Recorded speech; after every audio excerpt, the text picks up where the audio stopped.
Hey everybody, welcome back. I'm Tiffany Harlick and I have some of my best astrology friends with me today, Celeste Brooks of Astrology by Celeste and Sarah El Harar, the Astro Auntie. So we just did this really fun 2024 forecast. I felt like it was really fun. Some of you felt like it was information overload, but we went through the whole year with what's changing, what's staying the same, the eclipses, the retrogrades, the outer planets, and we really thoughtfully poured our hearts and souls into this forecast for you guys. So if you missed it, you can catch the replay in the shop. I will put a link in the tab. But while we were doing it, right, before and after, I was like, oh my gosh, we forgot to put our word of the year in our forecast, which we did previously in 2023. So we wanted to get together to give you guys a word of the year from our different perspectives, from our different lenses. And I just really encourage each of you to come up with a word of the year. It sounds kind of basic, but if you go back to it throughout the year, there can be power, there can be richness in it. I know last year my word was reverence, and that's something that I did hold on to. I did hold on to that because I needed that for my own spiritual connection, my own devotion. I needed to anchor into something that felt reverent to me. So this year, I wanted to start with Celeste. So, Celeste, would you say hi to everyone and a little bio and then your word? Yes. Hi, everyone. I'm Celeste Brooks of Astrology by Celeste, an astrologer, coach, and a teacher. I'm a Taurus sun, Aries moon, and a Cancer rising. Um, my podcast is called the Celestial Insights Podcast that helps you surf the energies of the week like a boss. And I do readings, teachings, and all of that kind of stuff. My word of 2024 is going to be discernment. There is so much coming at us, and I feel like the card, the Four of Cups card, is a good representation of this, about knowing what to accept that's for your greater good and knowing what to leave behind.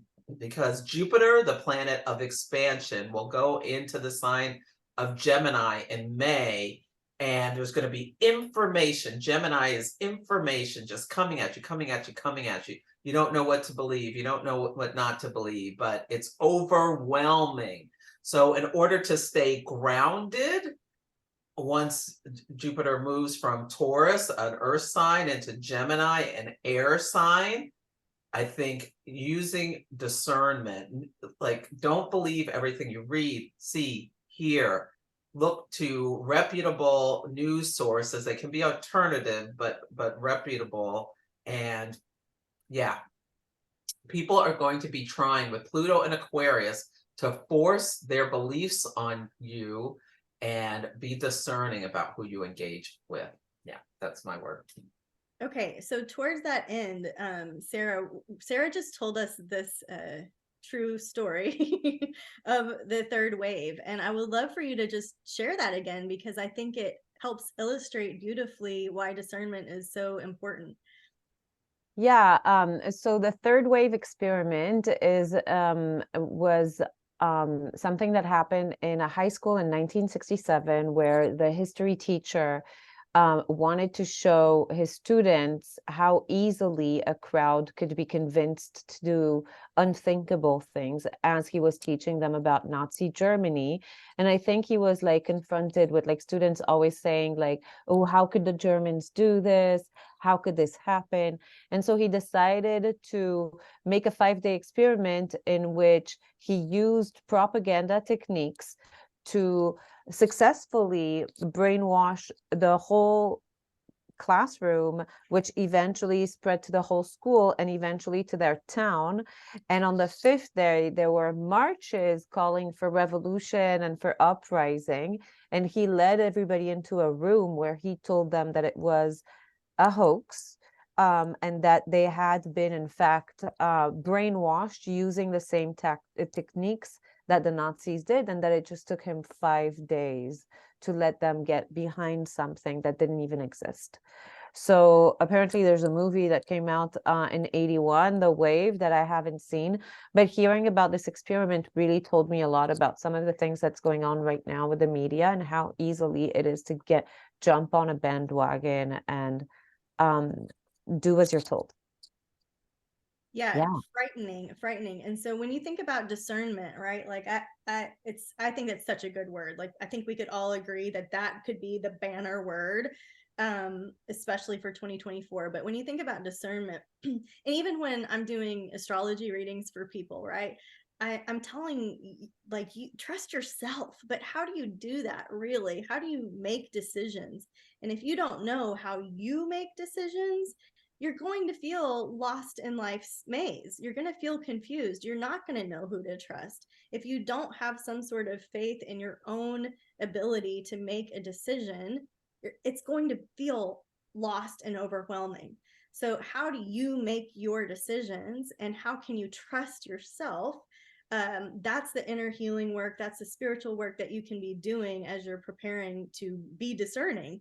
And then when you can trust yourself, you don't have to feel so lost and scared and afraid and alone Mhm. and separate because you know how you uniquely make decisions.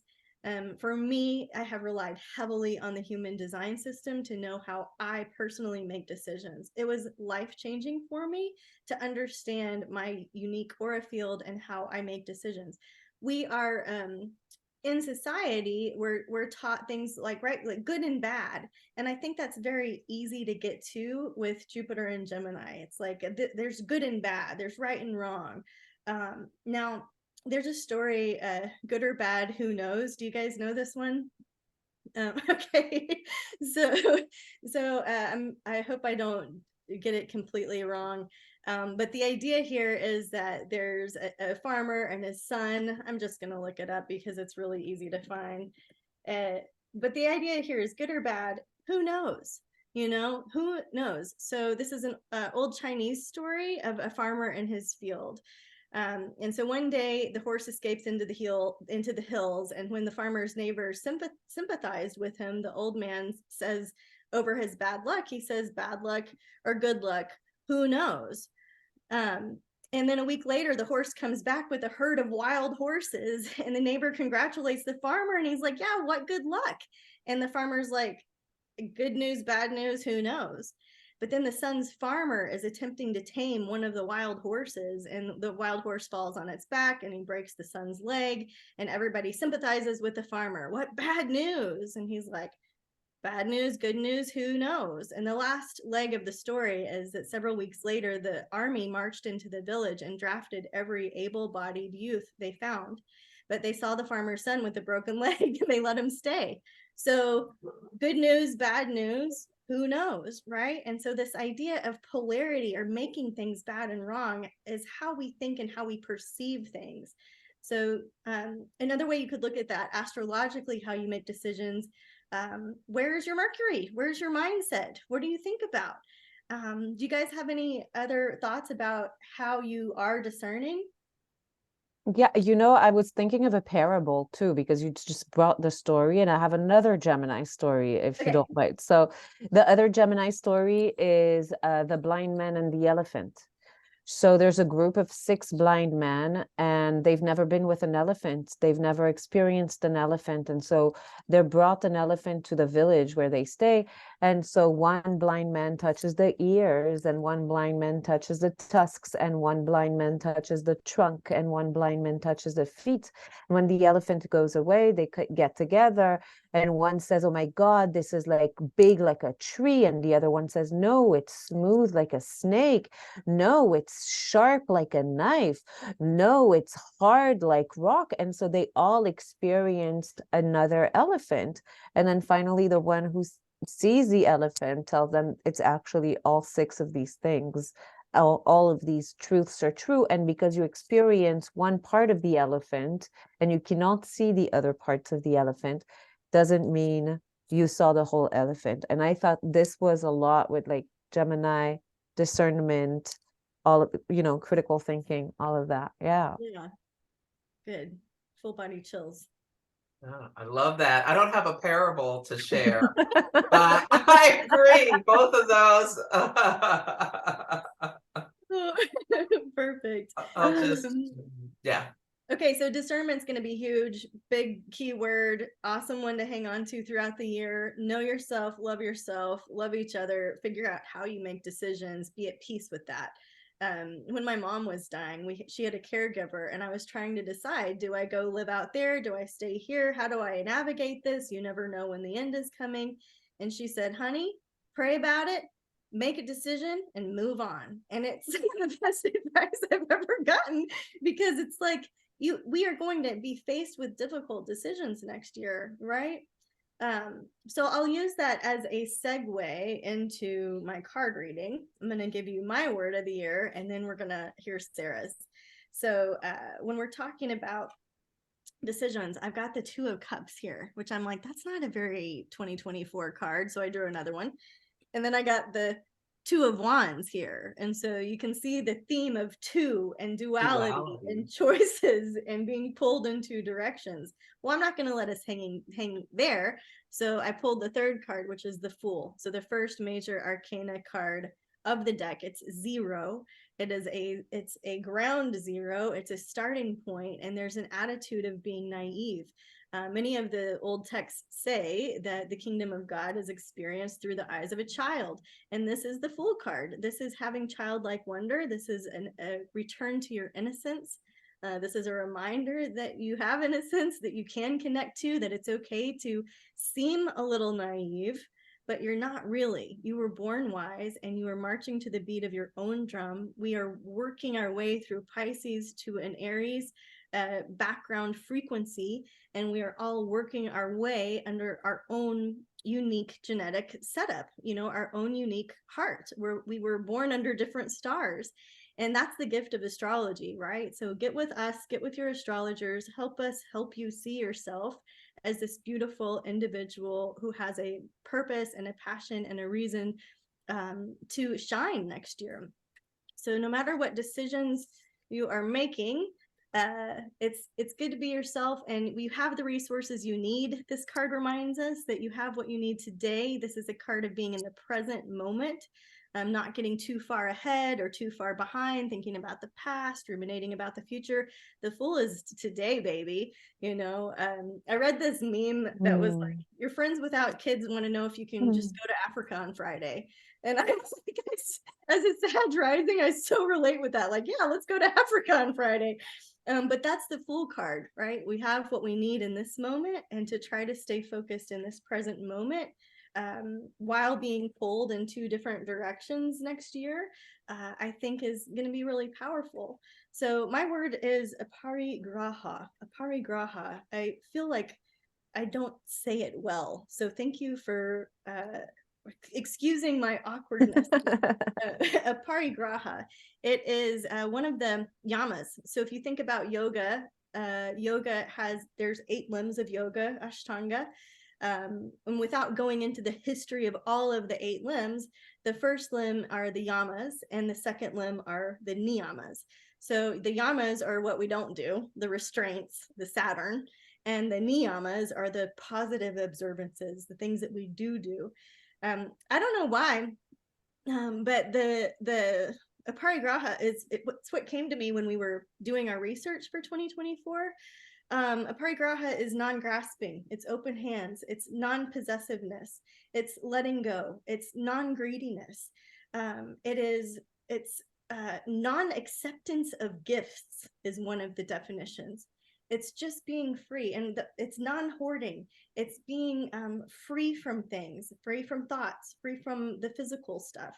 It's free from paradigms, right? It's letting go. It's hanging on loosely, right? It's this sense of grasping can be replaced with things like generosity, with things like giving, as long as there's no attachment to what you're giving, right? So this idea of not being attached for me comes especially, I don't know if I've told you guys this story before, but one of the first yoga classes I took with my teacher that I just adore, I went in and I couldn't do all the movements like everybody else could. I don't feel like I look like a yogi. And so am I really into yoga? And do I really belong here? Because I can't do all the things. I've had a couple of different surgeries. I can't move in the same way that other people can. and this is the first class with her, right? So I don't know her yet. So she's a Scorpio, I'm a Scorpio. And does anybody have any questions? This girl has a million questions. I'm a nightmare in your classes, right? Like I have all of the questions. So she comes up to me and I said, yeah, I do. I have a question. I can't move my toes like this and I need to do whatever. And it's really frustrating me. And she goes, it sounds like you have an expectation. Are you attached? And I was like the yoga bomb went off. And I knew that that was the real yoga, right? Like my attachment to how I looked in class was the yoga that I was going through.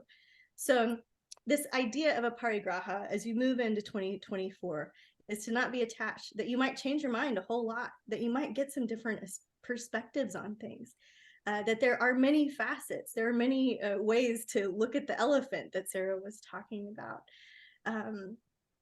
Is there anything else I wanted to say about that? Well, it's interesting. The full card is Uranus in astrology. And Jupiter conjunct Uranus on April 20th is the big astrology event of the year at 21 Taurus. So interesting.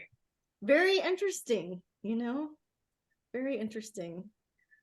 I'll stop there. Otherwise, I'm going to go into a yoga teaching moment. I really love it, though. I really love it. I didn't understand it as well as this when you first explained it to me. So I'm really grateful for that. The non-attachment.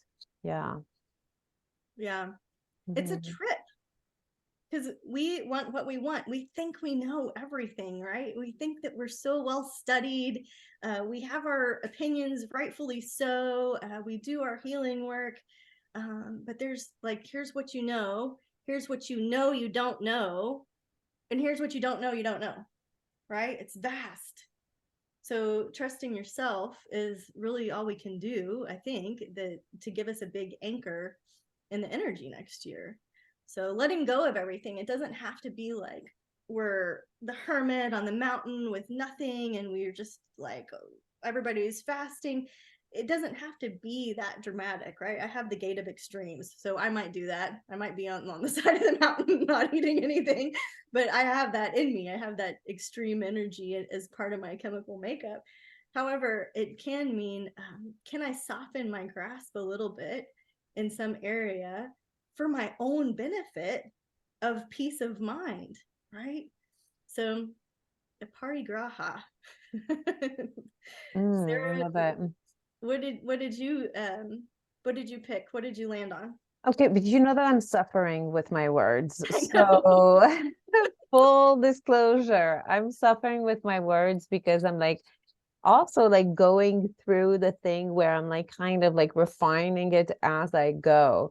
And so our first talk was about unity, how do we unify things that seem opposite, and then union, what's the difference between unity and union? And so for a minute we were literally on googling the definitions to see exactly what the difference was, and I was like, it's still not here. It's still not that which I'm feeling, right? And so right now I'm working with one, but it feels really generic and bland and huge. But for me, it's this idea of Aries North Node opposite of the Libra South Node, which is 2, which is the other, which is all of that, right?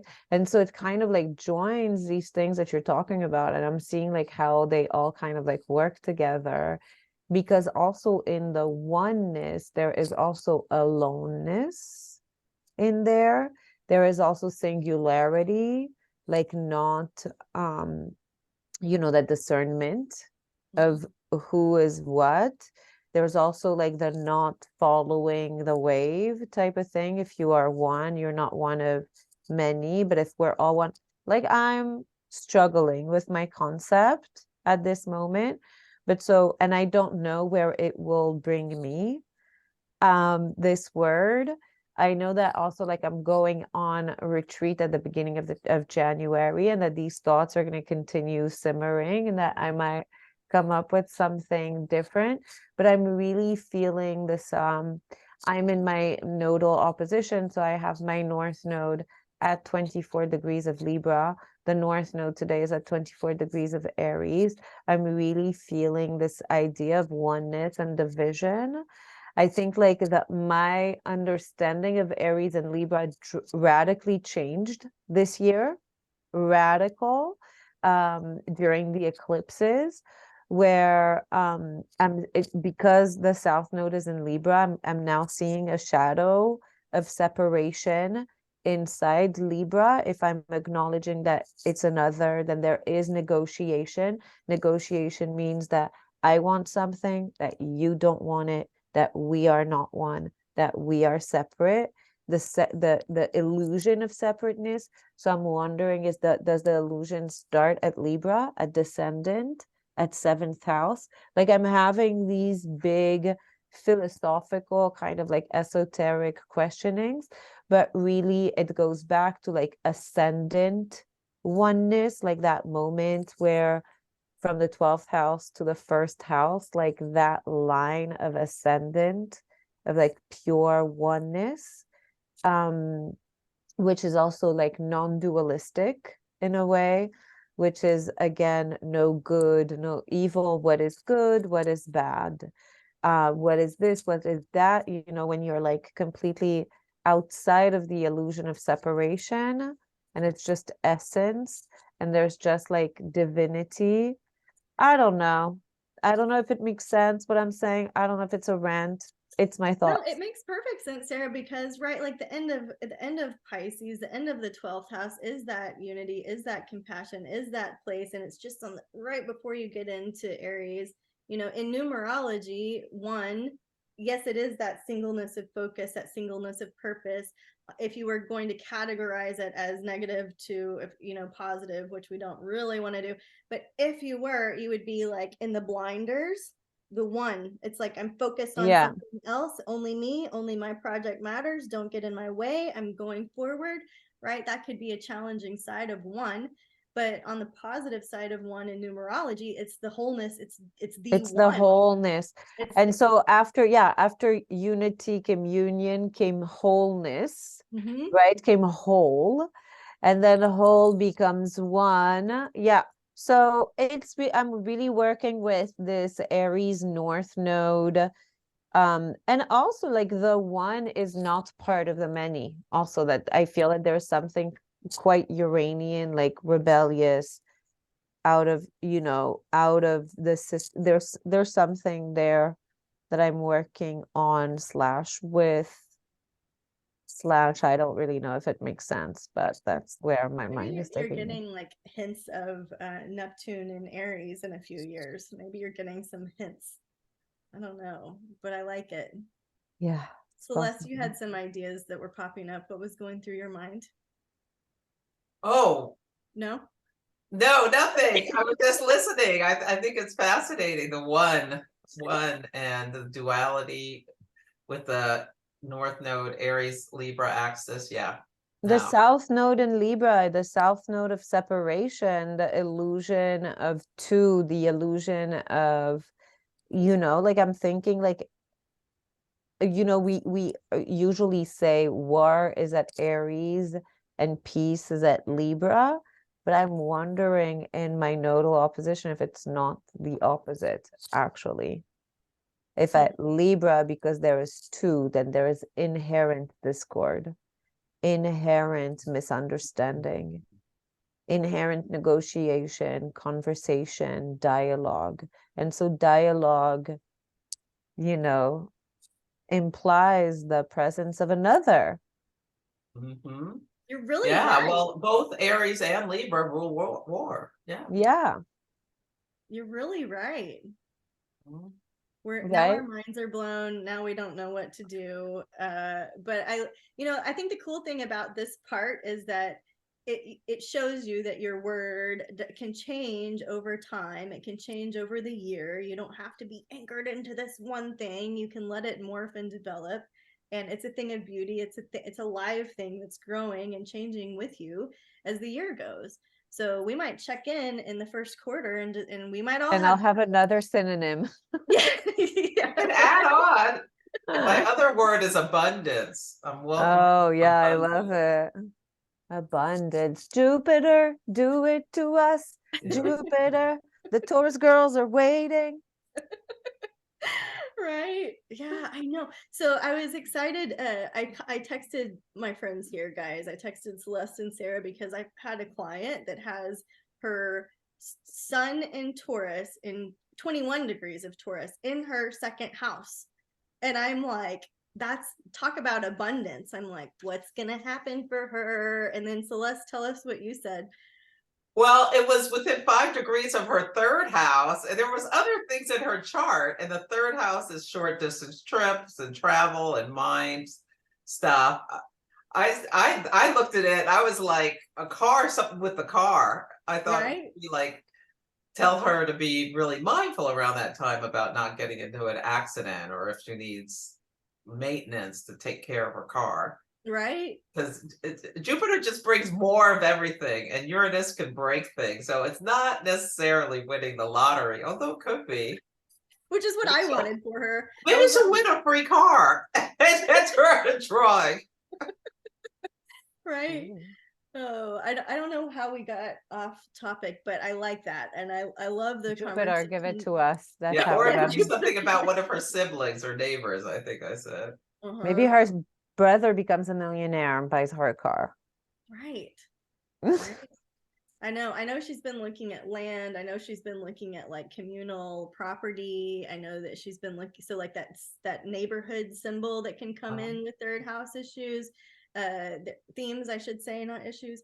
And so that's another little prediction I have for her in particular.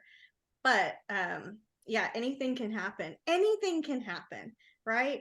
It's like literally anything. And so I think it's so important for us to pay attention, use discernment with what we put into our minds this year, to be very proactive with how we think.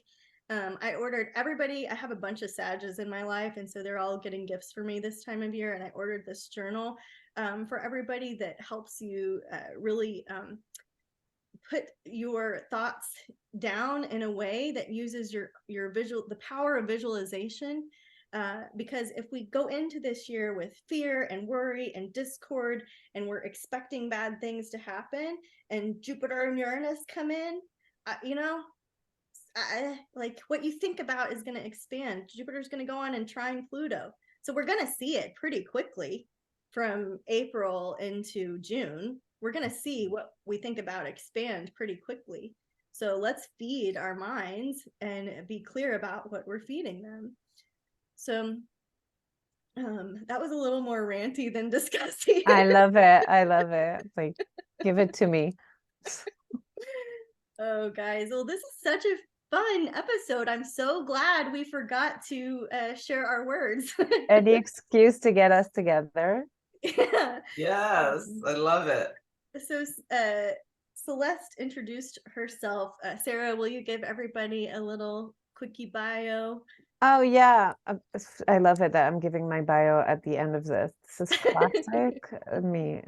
Sarah El Harar, the Astro Auntie. I'm an astrologer, an astrology teacher.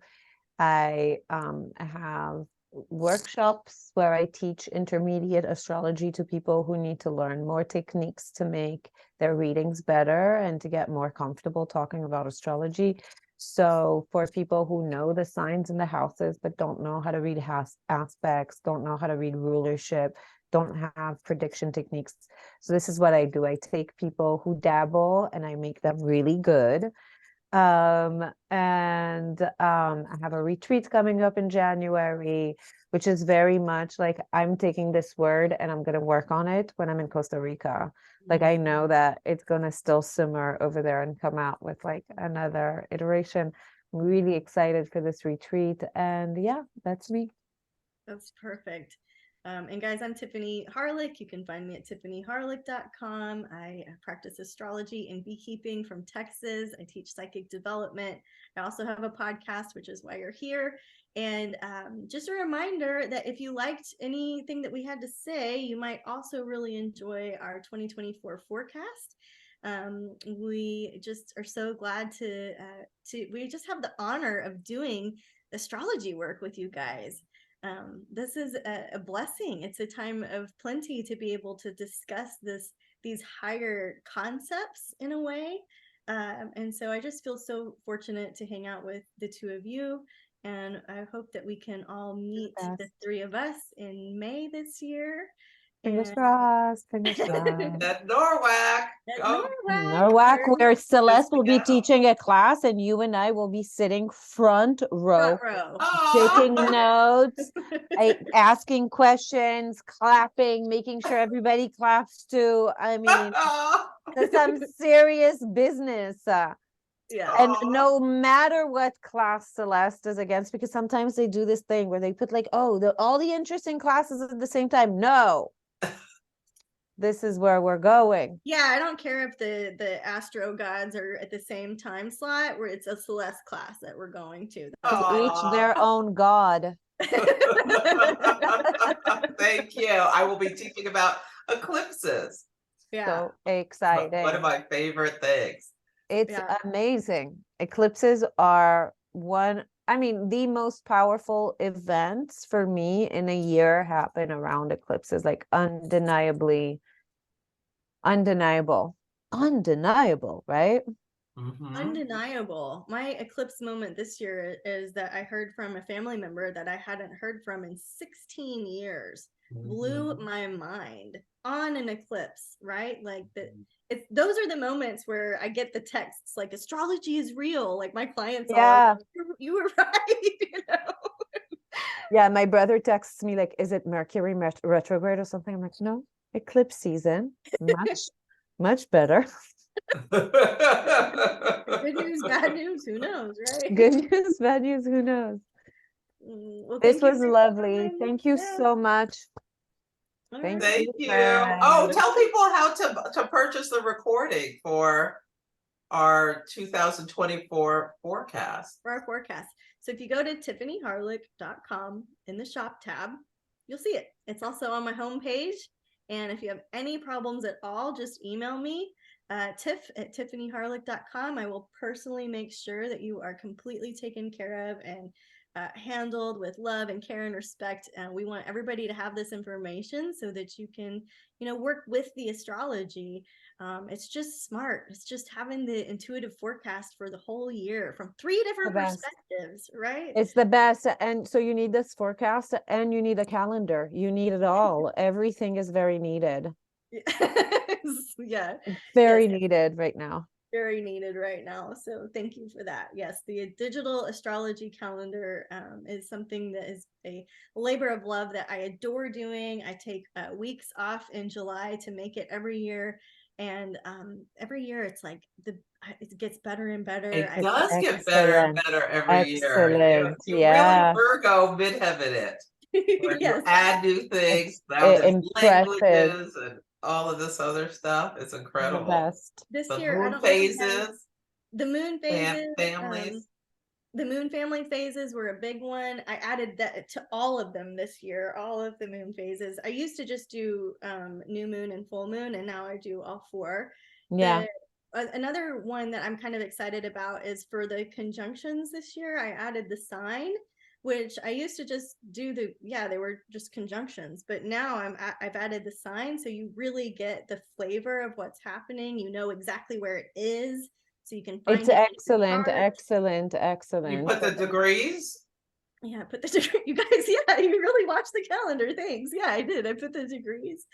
Well, all right. Well, this has been so fun. I'm gonna hit stop on our recording and say namaste to everybody watching, whatever your word of the year is. We look forward to working with you. And put it in the comments. Yeah, what is your word of the year? Yeah, what's your word of the year? Inspire us. Mirror back. We want to help me. Sarah needs help. All right. Thanks, guys. Bye.